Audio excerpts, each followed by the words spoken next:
বিসমিল্লাহির রহমানির রহিম। উপস্থিত শ্রোতামণ্ডলী, চরমপন্থী লামজহাবি মতিউর রহমানের বেদাত ও কুফুরি ফতুয়াবাজির আরেক নমুনা দেখুন। উপস্থাপনায় আমি নুরুল ইসলাম অলিপুরি। এই ফেতনাবাজ মতিউর রহমান ইদানিং আরেক ফেতনাবাদী বক্তব্য দিয়েছে।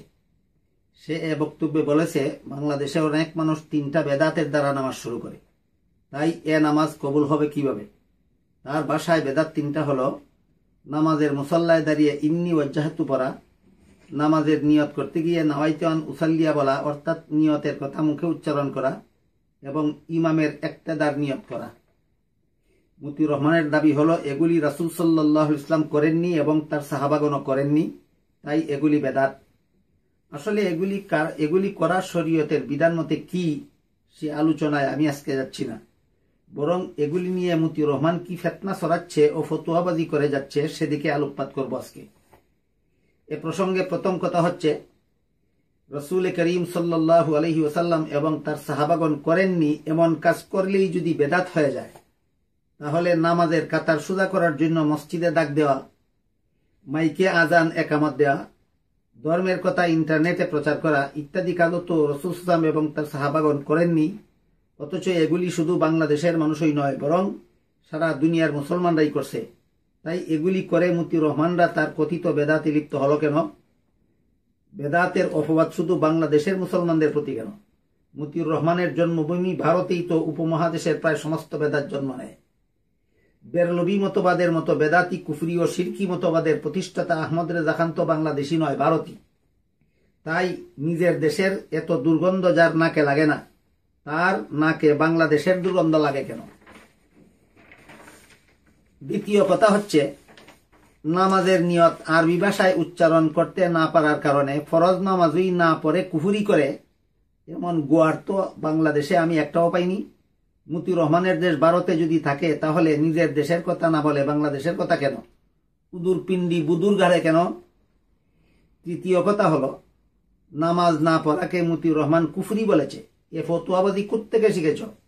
ইসলামের পরিভাষায় এবং সর্বস্তরের মুসলমানদের আকীদা মতে কুফরি করলে কি ঈমান থাকে? অবশ্যই নয়।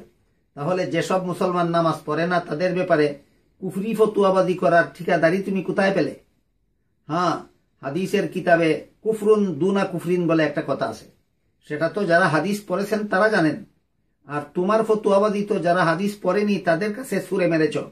এটা কি চাতুরিয়ার দান্দালি, কুচক্রান্ত আর দুঃখাবাজি নয়?